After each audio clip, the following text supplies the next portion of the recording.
Hello everyone, এই পর্বে আমি দেখাবো আপনাদেরকে কিভাবে একটা লাইভ ডোমেইনে ওয়ার্ডপ্রেস ইনস্টল করতে হয়। আমি অলরেডি আমার সি প্যানেলে লগ ইন করেছি। প্রথমেই আমি যাব ফাইল ম্যানেজারে গিয়ে আমি একটা নতুন পাবলিক এইচটিএমএল এর আন্ডারে নতুন একটা সাবডোমেইন ক্রিয়েট করব। Public HTML A let's say new folder, আমাদের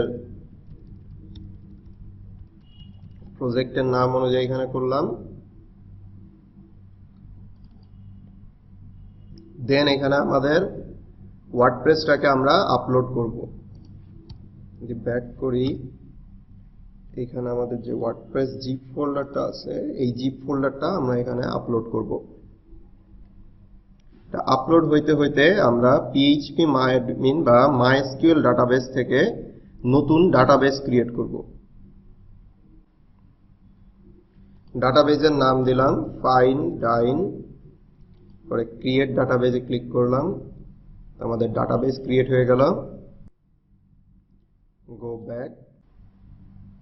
ডাটাবেস ক্রিয়েট করার পরে আমরা একজন নতুন ইউজার তৈরি করব। এখন ইউজারের নামও দিলাম, এটা ডাটাবেসের ইউজার ফাইন্ড ডাইন, এবং পাসওয়ার্ড আমরা দিব একটা স্ট্রং পাসওয়ার্ড দিতে হবে, যে স্ট্রেংথ মাস্ট বি 65, যেটা আমার এখানে দেখাচ্ছে না।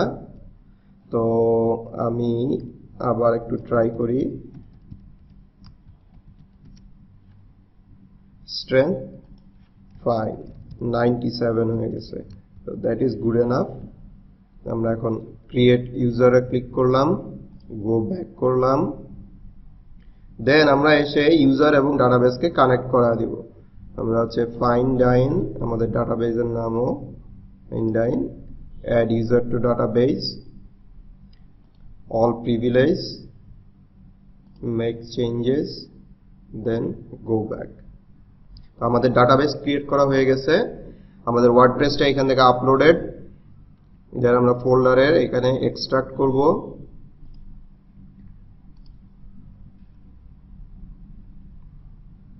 ক্লোজ।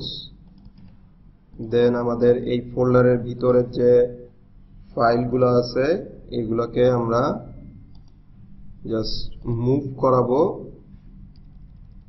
ফাইন্ড ডাইন ফোল্ডারের ভিতরে। ওয়ান লেভেল আপ করলাম। দেন আমাদের ওয়ার্ডপ্রেস ফোল্ডার এবং ওয়ার্ডপ্রেস যে জিপ ফোল্ডারটা আছে এটা আমাদের আর লাগবে না, আমরা এটা ডিলিট করে দিব। ট্র্যাশে না রেখে সরাসরি পার্মানেন্টলি ডিলিট করে দিব। এরপরে আমাদের একটা wp config ফাইল আছে, এইখানে আমাদের ডাটাবেসের ইনফরমেশনগুলো দিতে হবে। তো আমি কনফিগ ফাইলটা এডিট করব।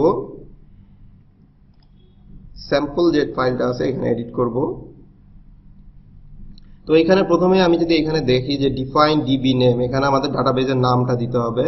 তো আমাদের ডাটাবেসের নাম এখানে ছিল, লেটস সি, প্রথম এখানে নাই, এখানে আমাদের ডাটাবেসের নাম ছিল এইটা। তো আমরা এখানে ডাটাবেসের নামটা দিলাম এবং আমাদের ইউজার নেমও সেম। তো আমরা এখানে ইউজার নেম দিলাম। এর পাসওয়ার্ড ছিল ফাইন্ড ডাইন, এরকম। বাকি সবকিছু ঠিক থাকবে, কিন্তু এখানে আমাদের কিছু এনক্রিপশন কি অ্যাড করতে হবে, যেটা লিংক আমরা এখান থেকে পাচ্ছি। তো এই লিংকটা আমি যদি কপি করে আমার ব্রাউজারে ওপেন করি,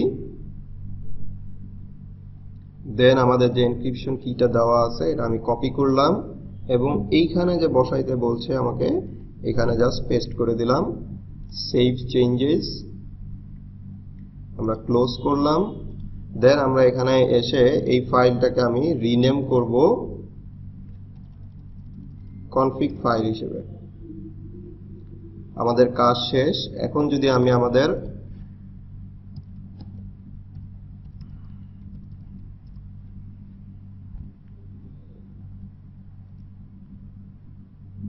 যে ড্রাইভ আছে এই ড্রাইভে যাই, তাহলে আমরা দেখতে পারবো যে আমরা লোকাল হোস্টে যেরকম ইনস্টলেশনের শুরু করার সময় যে স্ক্রিন আসছিল সেটা চলে আসছে। আমরা কন্টিনিউ করলাম। এখন জাস্ট আমাদের যে ডাটাবেসের নেমগুলো বা ডাটাবেস কানেক্ট করা যে এইগুলো ছিল সেটা এখন আর নাই, কারণ আমরা অলরেডি ডাটাবেস ক্রিয়েট করে দিয়েছি এবং কানেক্ট করা দিয়েছি। আমি আমার কোম্পানির নাম দিলাম, এখানে দিলাম অ্যাডমিন, এখানে দিলাম পাস, বা এখানে দিলাম pass, confirm use of week password, mail address দিতে হবে, ডিসকারেজ করলাম, এরপরে ইনস্টল ওয়ার্ডপ্রেসে ক্লিক করব। আমাদের ওয়ার্ডপ্রেস হ্যাজ বিন ইনস্টলড। তো আমি লগ ইন করি, অ্যাডমিন এবং পাস, লগ ইন করলাম।